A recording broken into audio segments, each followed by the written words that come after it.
The Most Dangerous Game by Richard Connell, Part 3. Not at all, said the general. I never joke about hunting. I needed a new animal. I found one.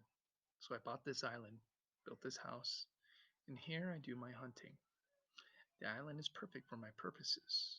There are jungles with a maze of trails in them, hills, swamps, but the animal, General Zoroff. Oh, said the general, it supplies me with the most exciting hunting in the world. No other hunting compares with it for an instant. Every day I hunt, and I never grow bored now, for I have a quarry with which I can match my wits. Rainsford's bewilderment showed in his face. I wanted the ideal animal to hunt, explained the general. So, I said, what are the attributes of an ideal quarry? And the answer was, of course, it must have courage, cunning, and above all, it must be able to reason. But no animal can reason, objected Rainsford. My dear fellow, said the general, there is one that can. But you can't mean, gasped Rainsford. And why not? I can't believe you are serious, General Zoroff. This is a grisly joke. Why should I not be serious? I am speaking of hunting. Hunting. Good God, General Zoroff, what you speak of is murder. The general laughed with entire good nature. He regarded Rainsford quizzically. I refuse to believe that so modern and civilized a young man as you seem to be harbors romantic ideas about the value of human life. Surely your experience in the war did not make me condone cold-blooded murder, finished Rainsford stiffly. Laughter shook the general. How extraordinarily droll you are, he said. One does not expect nowadays to find a young man of the educated class, even in America, with such a naive and, if I may say so, mid-Victorian point of view. It's like finding a snuff box in a limousine. Ah, well, doubtless you had Puritan ancestors. So many Americans appear to have had. I'll wager you'll forget your notions when you go hunting with me. You've genuine new thrill in store for you, Mr. Rainsford. Thank you. I'm a hunter, not a murderer. Dear me, said General Zoroff, quite unruffled. Again, that unpleasant word. But I think I can show you that your scruples are quite ill-founded. Yes, life is for the strong, to be lived by the strong, and if need be, taken by the strong. The weak of the world were put here to give the strong pleasure. I am strong. Why should I not use my gift if I wish to hunt? Why should I hunt not? I hunt the scum of the earth, sailors from tramp ships, lascars, blacks, Chinese, whites, mongrels, a thoroughbred horse or hound is worth more than a score of it. But they are men, said Rainsford hotly. Precisely, said the general. That is why I use them. It gives me pleasure. They can reason, after a fashion, so they are dangerous. But where do you get them? The general's left eyelid fluttered down a wink. This island is called Shiptrap Island, he answered. Sometimes an angry god of the high sea sends them to me. Sometimes when Providence is not so kind. I help Providence a bit. Come to the window with me. Rainsford went to the window and looked out toward the sea. Watch, out there, exclaimed the general, pointing into the night. Rainsford's eyes saw only blackness, and then as the general pressed a button far out to sea, Rainsford saw the flash of lights. The general chuckled. They indicate a channel, he said. Where there is none, giant rocks with razor edges crouch like a sea monster with wide open jaws.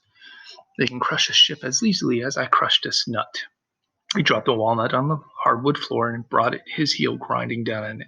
Oh, yes, he said casually, as if in answer to a question. I have electricity. You try to be civilized here. Civilized, and you shoot down men? A trace of anger was in the general's black eyes, but it was there for but a second, and he said in his most pleasant manner, Dear me, what a righteous young man you are. I assure you I do not do the thing you suggest. That would be barbarous. I treat these visitors with every consideration. They get plenty of good food and exercise. They get into splendid physical condition. You shall see for yourself tomorrow. What do you mean? We'll visit my training school, smiled the general. It's in the cellar. I have about a dozen pupils down there now. They are from the Spanish bark San Lucar that had the bad luck to go on the rocks out there. A very inferior lot, I regret to say. Poor specimens and more accustomed to the deck than to the jungle. He raised his hand, and Ivan, who served as a waiter, brought thick Turkish coffee. Rainsford, with an effort, held his tongue in cheek It's a game, you see, pursued the general blandly. I suggest to one of them that we go hunting. I give them a supply of food and an excellent hunting knife. I give them 3 hours to start. I am to follow, armed only with a pistol of the smallest caliber and range. If my quarry eludes me for 3 whole days, he wins the game. If I find him, the general smiled, he loses. Suppose he refuses to be hunted. Oh, said General, I give him the option, of course. He did not play that game if he doesn't wish to. If he does not wish to hunt, I turn him over to Ivan. Ivan once had the honor of serving as the official notaire to the great white Caesar, and he has his own ideas of sport. Invariably, Miss Rainsford, invariably, they choose to hunt. And if they win? The smile on the general's face widened. To date, I am not lost, he said. And he added hastily, I don't wish you to think me a braggart, Miss Rainsford. Many of them afford only the most elementary sort of problem. Oh, occasionally I strike a tartar. One almost did win. I eventually had to use the dogs. The dogs? This way, please. I'll show you. The general steered Rainsford to a window. The lights from the window sent a flickering illumination that made grotesque patterns on the courtyard below. And Rainsford could see moving about there a dozen or so huge black shapes as they turned toward him. Their eyes glittered greenly. A rather good lot, I think, observed the general. They are let out at 7 every night. If anyone should try to get into my house or out of it, something extremely regrettable would occur to them. He hummed a snatched song from Folie Bergère. And now, said the general, I want to show you my new collection of heads. Will you come with me to the library? I hope, said Rainsford, that you will excuse me tonight, General Zora. I'm really not feeling at all well. Ah, indeed, the general inquired solicitously. Well, I suppose it's only natural. After your long swim, you need a good restful night's sleep. Tonight, you'll feel like a new man, I'll wager. Then we'll hunt, eh? I have one rather promising prospect. Rainsford was hurrying from the room. Sorry you can't go with me tonight, called the general. I expect rather fair sport. A big, strong black. He looks resourceful. Well, good night, Miss Rainsford. I hope you have a good night's rest. The bed was good, and the pajamas of the softest silk, and he was tired in every fiber of his being, but nevertheless Rainsford could not quiet his brain with the opiate of sleep. He lay, eyes wide open. Once he thought he heard stealthy steps in the corridor outside his room. He sought to throw open the door. It would not open. He went to the window and looked out.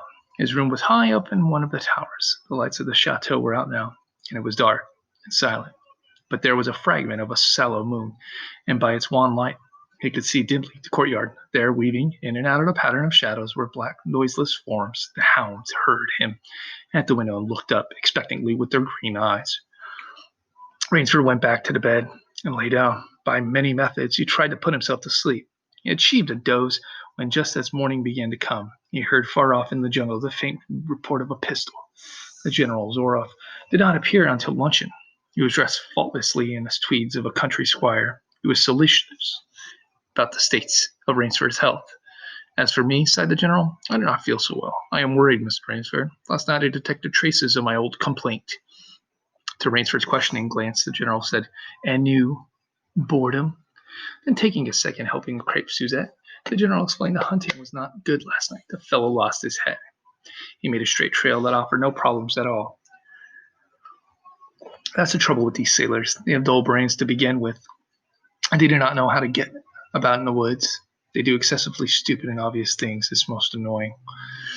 Will you have another glass of Chablis, Mr. Rainsford? General said Rainsford firmly. I wish to leave this island at once. The general raised his thickets of eyebrows. He seemed hurt. But my dear fellow, the general protested, you're only just come. You've had no hunting.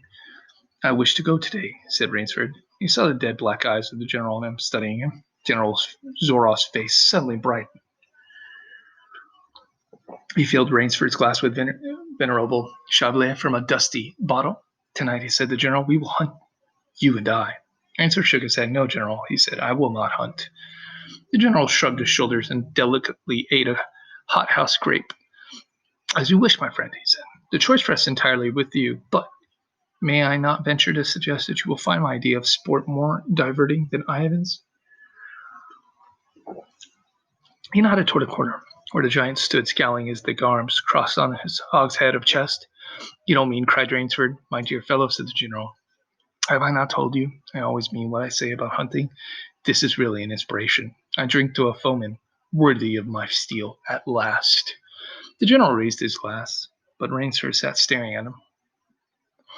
You'll find this game worth playing, the general said enthusiastically. Your brain against mine, your woodcraft against mine, your strength and stamina against mine. Outdoor chest, and the stake is not without value, eh? And if I win, began Rainsford huskily, I'll cheerfully acknowledge myself defeated if I do not find you by midnight of the third day, said General Zorro. My sloop will place you on the mainland near town. The general read what Rainsford was thinking. Oh, you can trust me, said the Cossack. I will give you my word as a gentleman and a sportsman. Of course, you, in turn, must agree to say nothing to your visit here. Agree to nothing of the kind, said Rainsford. Oh, said the general. In that case, but why discuss that now? 3 days hence we can discuss it over a bottle of Veuve Clicquot, unless the general sipped his wine. Then a businesslike air animated him. Ivan, he said to Rainsford, will supply you with hunting clothes, food, a knife. I suggest you wear moccasins. They leave a poorer trail. I suggest, too, that you avoid the big swamp in the southeast corner of the island. We call it Death Swamp. There's quicksand there.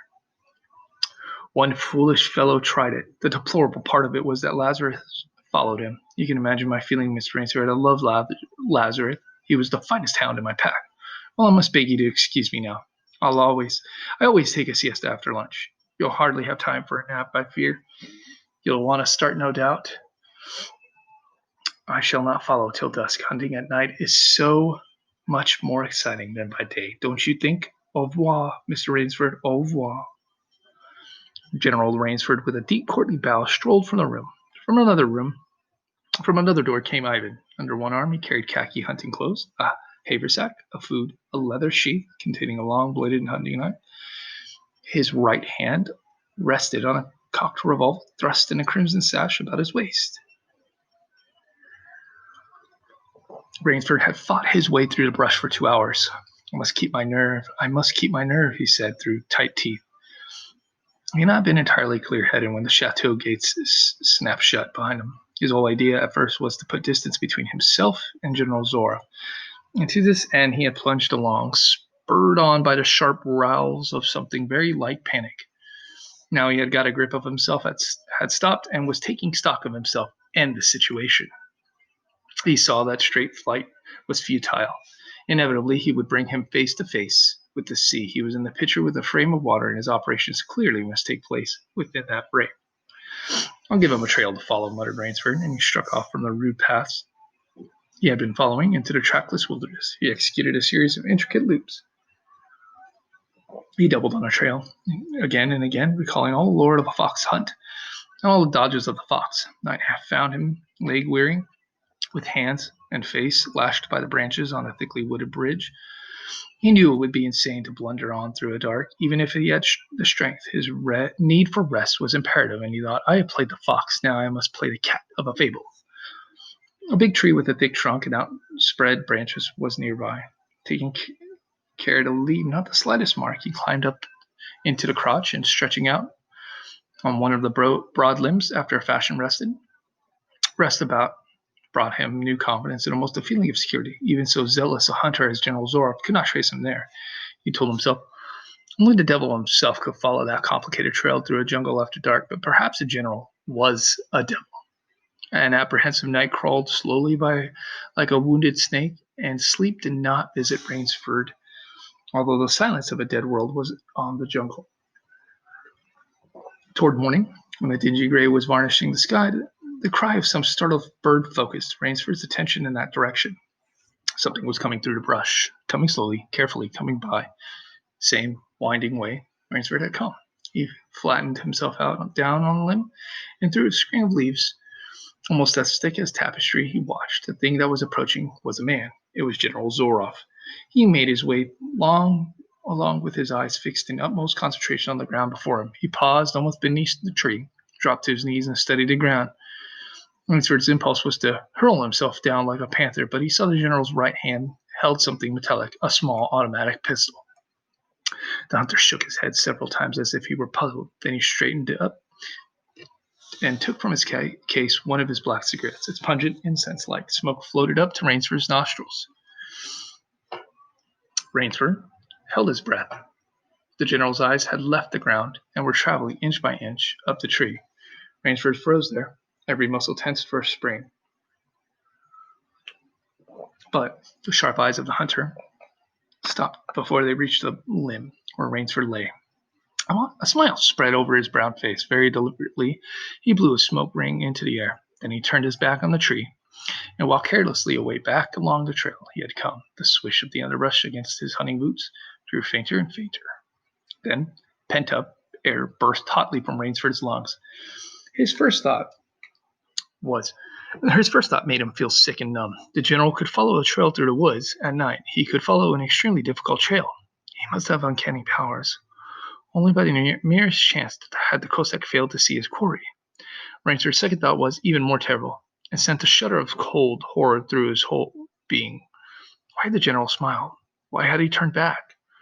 Rainsford did not want to believe what his reason told him was true, but the truth was as evident as the sun that had by now pushed through the morning mist. The general was playing with him. The general was saving him for another day's sport. The Cossack was the cat. He was the mouse. Then it was that Rainsford knew the full meaning of terror. I will not lose my nerve. I will not.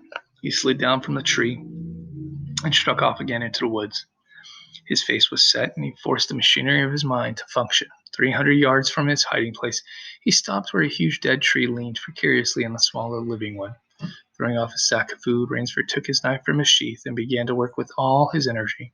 The job was finished at last, and he threw himself down behind a fallen log 100 feet away. He did not have to wait long. The cat was coming again to play with the mouse. Following the trail, with the sureness of a bloodhound, came General Zoroff. Nothing escaped those searching black eyes. No crushed blade of grass, no bent twig, no mark, no matter how faint in the moss. So intent was the Cossack on his stalking that he was upon the thing Rainsford had made before him. He saw it. His foot touched a protruding bow. That was the trigger. Even as he touched it, the general sensed his danger and leaped back with the agility of an ape. But he was not quite quick enough. The dead tree, delicately adjusted to rest on the cut living one, crashed down and struck the general a glancing blow on the shoulder. As it fell, but for his alertness, he must have been smashed beneath it. He staggered, but he did not fall, nor did he drop his revolver. He stood there rubbing his shoulder, and Rainsford, with fear again gripping his heart, heard the general's mocking laugh ring through the jungle. Rainsford, called the general, if you are within the sound of my voice, as I suppose you are, let me congratulate you. Not many men know how to make a Malay man-catcher. Luckily for me, I too have hunted in Malacca. You are proving interesting, Mr. Rainsford. I am going now to have my wound dressed. It's only a slight one, but I shall be back. I shall be back. When the general nursing his bruised shoulder had gone, Rainsford took up his flight again. It was flight now, a desperate, hopeless flight that carried him on for some hours. Dusk came, then darkness, and he still pressed on. The ground grew softer. Under his moccasins, the vegetation grew ranker, denser. Insects bit him savagely. Then, as he stepped forward, his foot sank into the ooze. He tried to wrench it back, but the muck sucked viciously at his foot, as if it were a giant leech. With a violent effort, he tore loose. He knew where he was now, Death Swamp and its quick sand. His hands were tight, closed, as if his nerve were something tangible that someone in the darkness was trying to tear from his grip. The softness of the earth had given him an idea. He stepped back from the quicksand, a dozen feet or so, and like some huge prehistoric beaver, he began to dig. Rainsford dug himself in France, when a second's delay meant death. That had been a placid pastime compared to his digging now. The pit grew deeper when it was above his shoulders. He climbed out, and from some hard saplings cut stakes and sharpened them to fine point. These stakes he planted in the bottom of the pit with the points sticking up. With flying fingers, he wove a rough carpet of weeds and branches, and with it he covered the mouth of the pit. Then, wet with sweat and aching with tiredness, he crouched behind the slump of a lightning charred tree. He knew his pursuer was coming. He heard the padding sound of feet on the soft earth, and the night breeze brought him the perfume of the general's cigarette. It seemed to Rainsford that the general was coming with an unusual swiftness. He was not feeling his way along foot by foot. Rainsford, crouching there, could not see the general. Nor could he see the pit. He lived a year in a minute. Then he felt an impulse to cry aloud with joy, for he heard the sharp crackle of the breaking branches as the cover of the pit gave way. He heard the sharp scream of pain as the pointed stakes found their mark. He leapt up from his place of concealment. Then he cowered back. 3 feet from the pit, a man was standing with an electric torch in hand. "You've done well, Rainsford," the voice of the general called. "Your Burmese tiger pit has claimed one of my best dogs. Again, you score. I think, Mr. Rainsford, I'll see what you can do against my whole pack. I'm going home for a rest now. Thank you for a most amusing evening." At daybreak, Rainsford, lying near the swamp, was awakened by the sound that made him know that he had new things to learn about fear. It was a distant sound, faint and wavering, but he knew it. It was the baying of pack hounds. Rainsford knew he could do one of two things. He could stay where he was and wait. That was suicide. He could flee. That was postponing the inevitable. For a moment he stood there thinking. An idea that held a wild chance came to him. Tightening his belt, he headed away from the swamp. The baying of the hounds drew nearer, then still nearer, and even nearer. On a ridge, Rainsford climbed a tree. Down a watercourse, not a quarter of a mile away, he could see the bush moving. Straining his eyes, he saw the lean figure of General Zorov just ahead of him. Rainsford made out of another figure whose wide shoulders surged through the tall jungle weeds. It was a giant Ivan, and he seemed pulled forward by some unseen force. Rainsford knew that Ivan must be holding the pack in leash. They would be on him any minute now. His mind worked frantically. He thought of a native trick he had learned in Uganda. He slid down the tree, he caught a hold of a springing young sapling, and to it he fastened his hunting knife, with the blade pointing down the trail with a bit. A wild grapevine he tied back the sapling. Then he ran for his life. The hounds raised their voices as they hit the fresh scent. Rainsford knew now how an animal at bay feels. He stood to get his breath. The baying of the hounds stopped abruptly, and Rainsford's heart stopped too. They must have reached the knife. He shinnied excitedly up a tree and looked back. His pursuers had stopped, but the hope that was in Rainsford's brain when he climbed died, for he saw in the shallow valley that General Zorov was still on his feet, but Ivan was not. The knife, driven by the recoil of the springing tree, had not wholly failed. "Nerve, nerve, nerve," he panted as he dashed along. A blue gap showed between the trees, dead ahead. Ever nearer drew the hounds. Rainsford forced himself on toward that gap. He reached it. It was the shore of the sea. Across a cove, he could see the glooming gray stone of the chateau. 20 feet below him, the sea rumbled and hissed. Rainsford hesitated. He heard the hounds. Then he leaped far out into the sea. When the general and his pack reached a place by the sea, the Cossack stopped. For some minutes, he stood regarding the blue-green expanse of the water. He shrugged his shoulders. Then he sat down, took a drink of brandy from a silver flask, lit a perfumed cigarette, and hummed a bit from Madame Butterfly. General Zorov had an exceedingly good dinner in his great paneled dining hall that evening. With it, he had a bottle of Pol Roger and a half bottle of Chambordin. Two slight annoyances kept him from perfect enjoyment. One was the thought that it would be difficult to replace Ivan. The other was that his quarry had escaped him, of course. The American hadn't played the game, so thought the general, as he tasted his after-dinner liqueur. In his library, he read to soothe himself from the works of Marcus Aurelius. At 10, he went up to his bedroom. He was deliciously tired, he said to himself as he looked himself in. There was a little moonlight, so before turning on his light, he went on to the window and looked down at the courtyard. He could see the great hounds, and he called "better luck another time" to them. That he switched on the light. A man who had been hiding in the curtains of the bed was standing there. "Rainsford!" screamed the general. "How in God's name did you get here?" "Swam," said Rainsford. "I found it quicker than walking through the jungle." The general sucked in his breath and smiled. "I congratulate you," he said. "You have won the game." Rainsford did not smile. "I am still a beast at bay," he said in a low, hoarse voice. "Get ready, General Zorov." The general made One of his deepest bows. I see, he said. Splendid. One of us is to furnish a repast for the hounds. The other will keep in this very excellent bed. On guard, Rainsford. He had never slept in a better bed, Rainsford decided.